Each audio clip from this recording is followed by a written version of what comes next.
Luke, we are live. Welcome to Sweet Tea with Emily. Thank you so much for being here. Absolutely. Thank you for having me. This is exciting. I'm glad we can chat like this and do it over LinkedIn. My favorite platform by far on social networks. It's awesome to do it like this. When I come back in my next life, I want to come back as you. I No, love you don't. marketing. I do. I love marketing so much. And I have followed you and geeked out on you, like everything that you've done, which we're going to get into. But I have to ask you first and foremost, what can I get you to drink? I'm gonna have a homemade lemonade. Okay. My Mm, wife does these. She uses real lemon juice, adds a little sugar, water, ice, poured on ice at the end, and it is perfect. So I'm gonna have a homemade lemonade. that is my husband's drink of choice by far. Good That, old real sugar, fresh squeezed exactly. lemon. Sweet Exactly. Lake biscuits. Here in Utah, they have a couple of. They have a really good lemonade. Okay. So next Okay. time you're here, we'll go there, and I will make sure that you get a really good lemonade. Absolutely. What'd you say the name? Let's make sure we shout them out. I think it's Sweet Lake biscuits. Sweet Lake Biscuits. Okay. Yeah, I'll Okay. tag it. I'll tag it for sure. I love it. Emily, what are you drinking? Oh, I was up very late with Jack, which is not uncommon. So I've got my sugar-free Red Bull going on these There days. you go. There you go. Life of Not, a mom. I know. I so Luke, anyone that's watched these knows that I'm awful at introductions. So Sure. tell the world who you are and more importantly, what you're up to these days. Absolutely. So my name is Luke Alley. I am primarily a teacher at heart.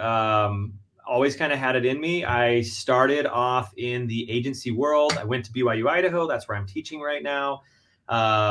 After that, got involved in marketing and business and agencies. Was lucky enough to live down in Utah for several years. Made amazing connections.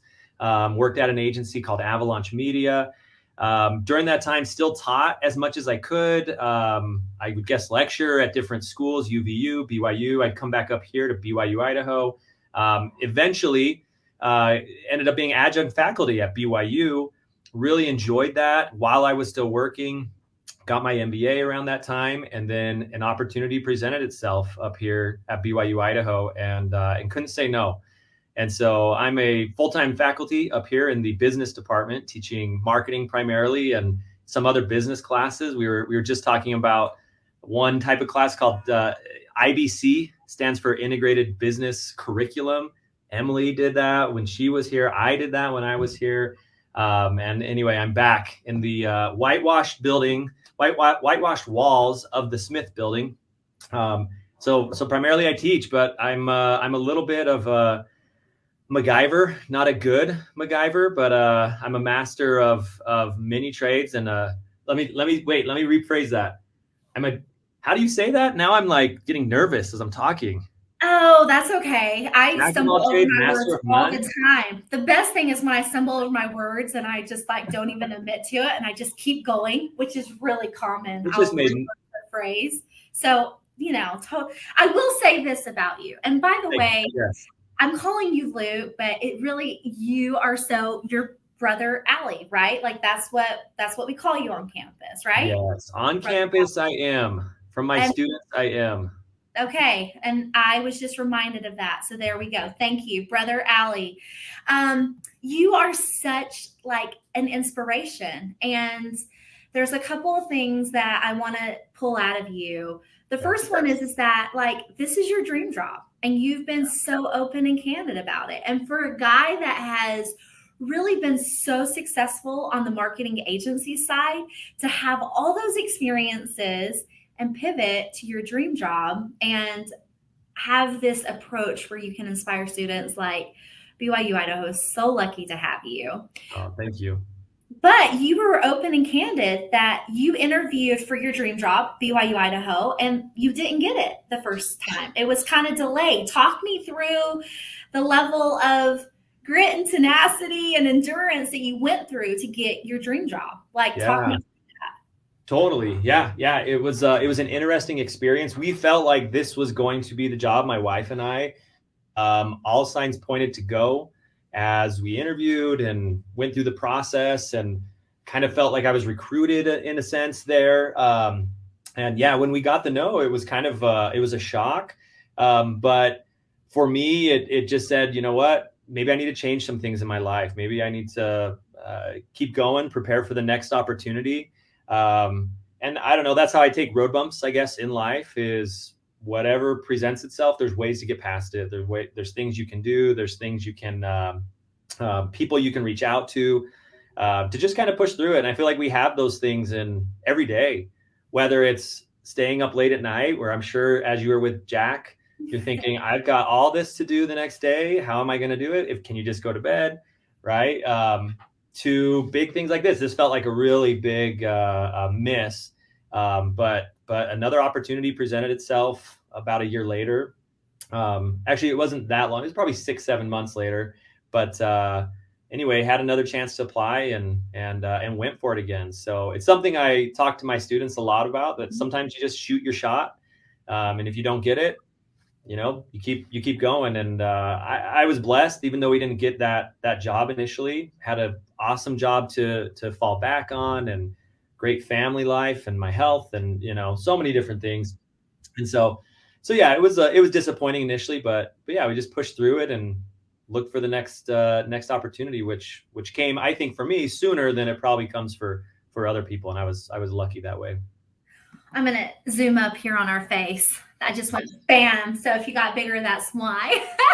But I will say there's something really important that I want to focus on, which is you interviewed, you didn't get it, and a year later you did get it. Same company, similar opportunity. I think you can clarify some of those details. And as a recruiter, this is a big aha moment for me, and I hope maybe someone listening now or in the future, which is, if you have a really good interview and you build a connection and you passionately believe that you have something to contribute, be vulnerable with that person and saying, look, I didn't get the job today, but I am going to work for you, and I am going to work for your organization one day, and tell me what I need to do in order to make that happen. I don't care if it's a year down the road or 5 years down the road. Like, when you can bring that level of vulnerability and heart and soul into the conversation, you are going to be on that person's radar. So when they do hire and you actually follow through and execute on maybe some of the things that they ask for you to work on or to go out and achieve, 100%. It's an easy decision for them. Some of executives actually give coaching to hiring managers, saying you should get to know your people a year or two in advance before you hire them, so that you can prepare them and introduce them to the company and the culture, and have that ideal type of hire when the time comes. So I'm going to toss it back to you, because you've lived and breathed this. What's your reaction to that? Fill in some details for me. Yeah. No, my reaction to that is it sounds easy in principle, but it seems to be hard to do also. And I think I've felt it in some ways myself, but I preach the same thing to my students, because I am in that world of stress. There's a lot of anxiety with the students that I'm with, of that big cliff, right? Of ending university time and ending all the support they have here. And it's kind of like we push them over the edge in a sense. It's like, hope you can fly, and so they feel that anxiety. And I preach this to them all the time, though, which is open up, be real, right? Treat them like a human being, which I think sometimes can be hard to see when you are focused on, I need the job, right? I need to ace the interview. I need to say the right things. I need the right handshake. I need to make eye contact, right? And I think we look past, I think, some of the human elements of it, which is the other person on the other side has hard things going on in their life. And they may be with the company for another 10 years or another 10 days. And, there's just so much more. So I love that idea of being vulnerable, connecting with them, making these long-term relationships. And I think very few people actually do it. Agree. And if more people did, success rate among, everyone, I think companies would like it more. People would like it more. I think we'd probably solve a lot of hiring problems, actually. Yeah. Can I just say, you're preaching my preach right now, my sermon, however you want to say that. That's one of those things I do where it doesn't make sense, but I just say it so confidently, keep going with it, that sometimes people understand. Thanks for making me feel better about my my mess up earlier. No, you're good. I feel like the theatrics of interviewing has helped the system and broken it in ways that are just not serving job seekers and hiring managers any good.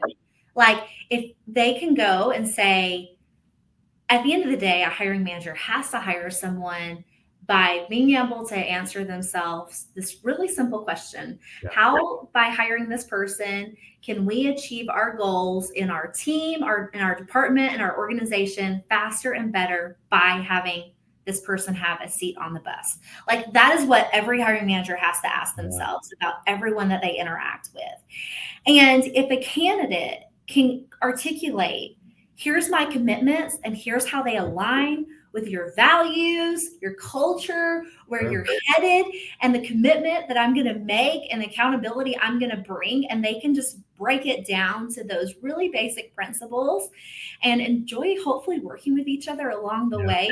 You take something that we just overcomplicated through theatrics, and you built a basic human to human connection. But people don't know how to interview, and hiring managers don't know how to conduct interviews. And I'm not saying that for everyone. I want that connection to actually talk in an interview and get to know each other, you know? Yes. And if that connection was happening, easier on both ends. Totally agree. I've stalked your posts, and these are clearly answers, so you don't know what I'm going to throw at you. But I love this talk so much. But I remember a year or two ago, you really put out some posts that I was following closely on how they help your marketing students stand out in creative ways. And for marketing students, I thought it was just so appropriate. What are some things that you've seen maybe, or how have you inspired your students stand out and get the attention of a company that they really want to get the attention? Yeah, great question, and this goes back to the exact conversation we're having right now, right? Of how these interviews become more comfortable and normal and empathetic, really, and so the idea there that Emily's talking about is, how do you stand out, right? Because I hear from my students say, I applied to 100 different places, didn't hear back from one, right? Or I had 5 interviews and they didn't follow up with me at all. I feel like one of the core ideas of this that I try to get in their heads is the idea that it is in their control, the fate of what's happening, which kind of sounds backwards, where it's like, well, no, I'm not making the decision. There's someone else making the decision. It's up to them, right? But I think when you treat decisions in your life, and this is one of them, you treat it like you have the control, it actually changes how you interact, right? What you do. And so I just share stories often of people who don't sit back and wait when they want something, when they want a job, when they want an interview, when they want a follow-up, right? And so I hear stories of people who they interviewed, didn't hear back, and they went and took a cake with their resume.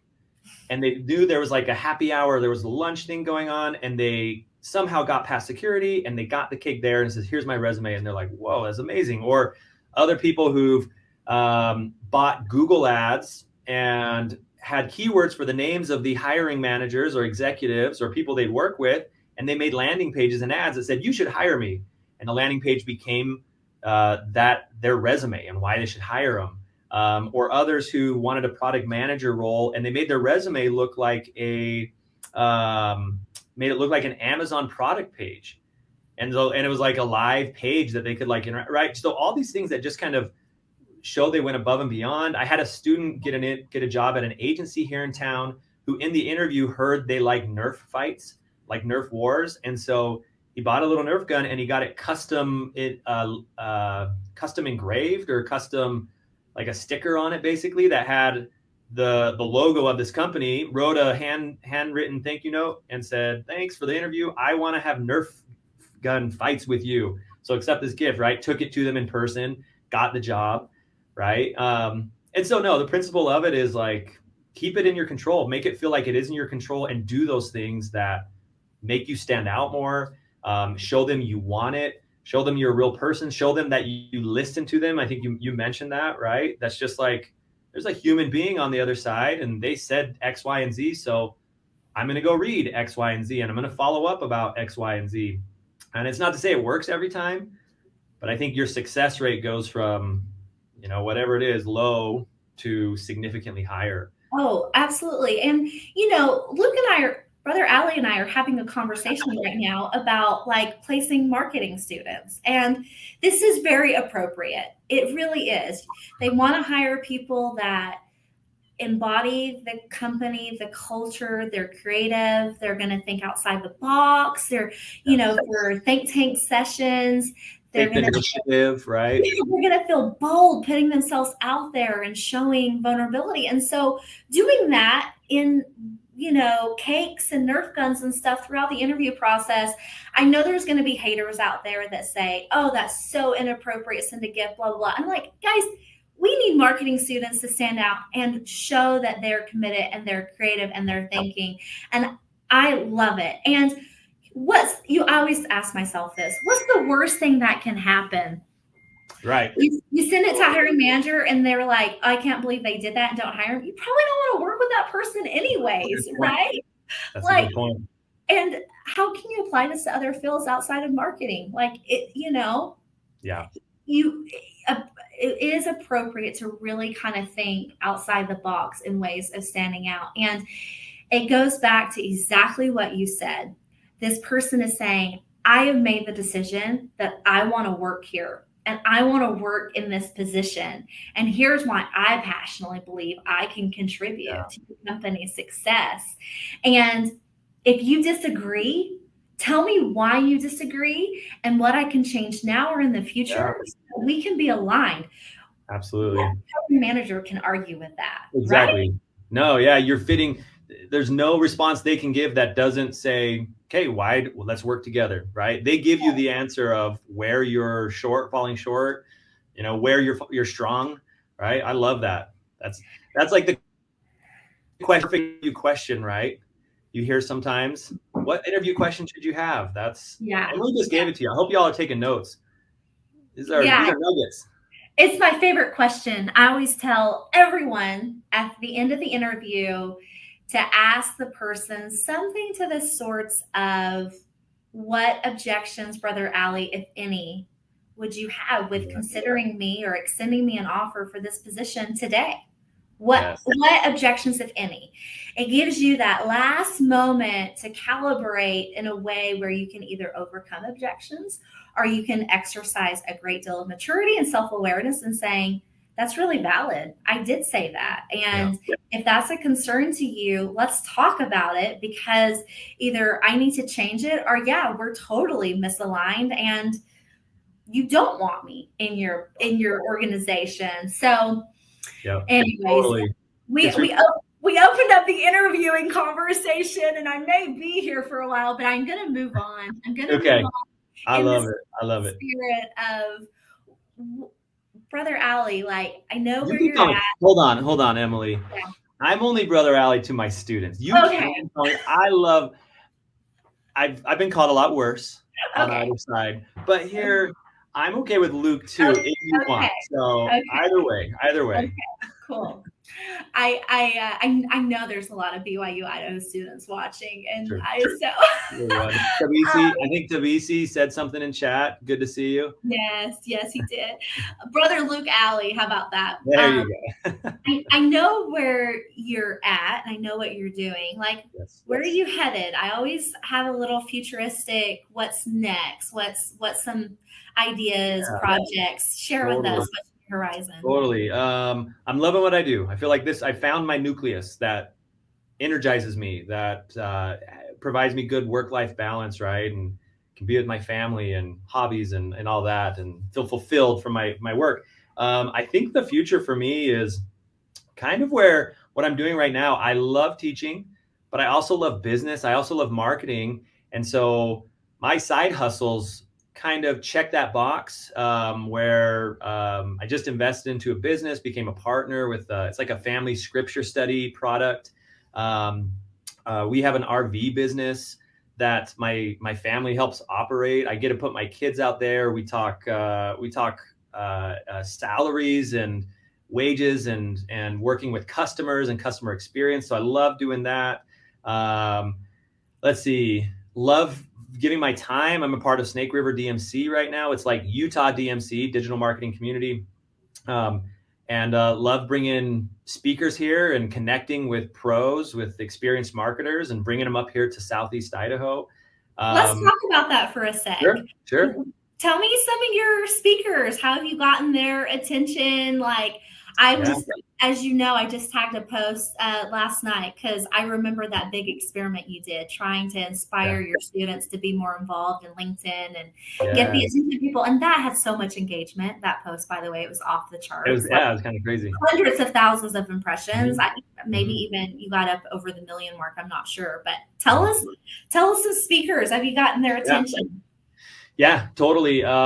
It's the idea, kind of like what we were just talking about, that you just have to shoot your shot sometimes. And yeah, some speakers, and again, they're coming to Southeast Idaho, and half the year it is just it's a winter desert that is pretty bleak. There's not much to do, but we still get them out here. And yeah, some of our speakers, we had a producer from Mr. Beast who was a BYU-I graduate. He actually came to campus for that one. We've had Johnny Hanna from Homey up. He's also BYU-I grad. Ernie Harker, he's down there in the Utah area. We just had Josh Porter from Google. He's on the AI team at Google in New York. He came out last month.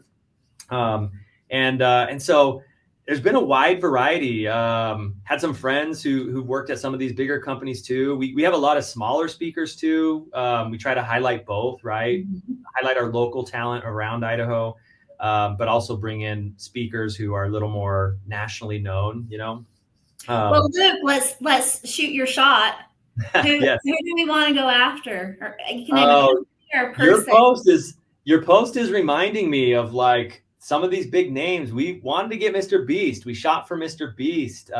We were shooting for like Odell Beckham Jr., Ryan Reynolds, right? He seems just like a cool dude. He's he's doing so much. I feel like I can relate to him on like itty bitty scale. Yeah, definitely. Like dabbling in a lot of things. So those three, if anyone has connections to Ryan Reynolds, Odell Beckham Jr., Mr. Beast, would love a connection. Well, and let's get some ladies in the mix. I mean, we've got Mackenzie Bauer, who's doing incredible things for women entrepreneurs, consumer product goods, like philanthropy. I mean, Rachel Morris, I'm going to tag these people and I'm going to tell them 22, 23 minute mark, go watch it. BYU-Idaho needs you. But like, yeah, Rachel Morris, as far as kind of like, the venture capital, giving, investing in companies. She's at the epic center of it. Yeah. You've got Emily McCormick. Emily Rushton? Were you going to say Emily Rushton? Emily McCormick Bell, that we got to get out there, that's doing like policy reform and spending all the time up at the Capitol. She's doing that SAFE project. So I'm going to tag these people and I'm going to tell them, fast forward to the 22, 23 minute mark because BYU-Idaho needs you. Go make a stop at Expert. Please do. And to be honest, it is more challenging for us to find female speakers, and we want them. We absolutely want them. And we've had some great ones. Tiffany Rhodes was someone I'd worked with down there. And gosh, we're trying to get more. We're trying to get more. I'll tell you this.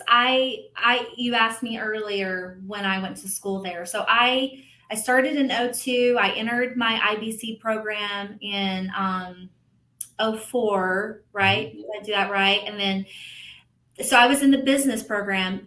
There was me and one other female in the business IBC program. I mean, my class, like through my IBC core.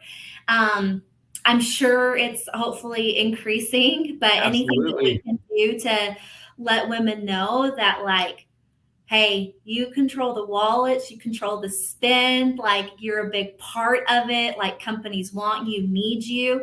And you know what? You can be a mom and you can have it all. And that's that's anytime we can get women that are able to do it all and balance it all and really kind of infuse that. Don't get me wrong, I probably should have taken more cooking classes and home economics and all that. You can talk to my husband about that, but it wasn't my thing. So to each their own. But no, I want to get more females in the IBC. Absolutely. And we're probably about 50-50 actually right now, Great. male female in our classes. And so it's good, but yeah, we need more. That makes me so happy. And we need those opportunities. We need those speakers too. And so, yeah, I love that you identified a few, and we'd love to have them out. We're going to get them. Okay, Luke, I'm at 25-minute mark. I've got my cheat sheet. Lightning round. Are you ready? Okay. Yes. Okay. Best places to camp in Idaho. Best place to camp in Idaho, right near Kelly Canyon Ski Resort, Little Back Hills area. It's free camping. It's about 30 minutes from Rexburg. Super quiet, beautiful trails, lots of mountain biking trails, hiking trails, fishing's nearby. You're not too far from Jackson, even from there, if you did a day trip of it. So don't tell any locals I told you this, or I'll be in trouble. But yeah, right near Rexburg. I hung out there all the time. That was totally you know what I'm talking about. Oh, I loved it. I mountain biking there in the summer, and it was great. It was right beside campus. I loved it. Yep. Favorite things to do with family. Favorite things to do with family. We try to split it between indoors and outdoors. All my family got on bikes in the last 2 years, so we mountain bike. Like I mentioned, my 5-year-old rides on a little seat with little handlebars in between my legs when we do these trips. So we get to do that. In winter, we're skiing family. When we're stuck inside, and that's again during winter when we're not skiing, we like playing games. We're a Minecraft family. Like to do some Apex Legends with my son, Age of Empires. We like building stuff.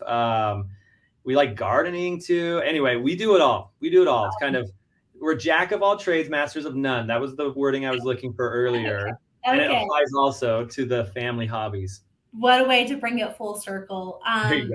Brother Luke Alley, I love talking to you. I think if you and I can ever get together and talk marketing strategy, like, you're the guy. I love how you inspire me. I wish I could have taken one of your classes. Like, that's my only negative thing I'm going to say about BYU-Idaho is I didn't get you as a teacher. So I'm glad that you're there. Keep doing what you're doing, and we'll get some more speakers your way soon, okay? I appreciate that. Well, I will say this. I think I need you to come teach my classes, Emily, because you are doing it right. I see your posts too. I see what you're doing, how you're running your business, and it's working, obviously. And so that's what I try to teach, right? They say, if you can't do, you teach.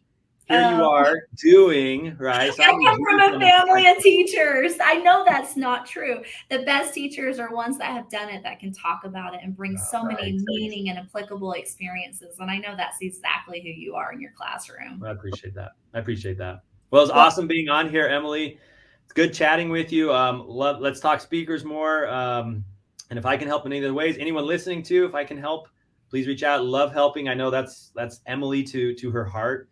And it's been awesome being on here. Love what you're doing with the podcast and everything. And so if I can return the favor to you, anyone listening, please reach out. Oh, be careful. Your cell is saved in my cell phone. I know where to find you. All right. Tell the students I said hello, and until next time, thanks, Brother Luke Alley. I appreciate it. Thanks, Emily.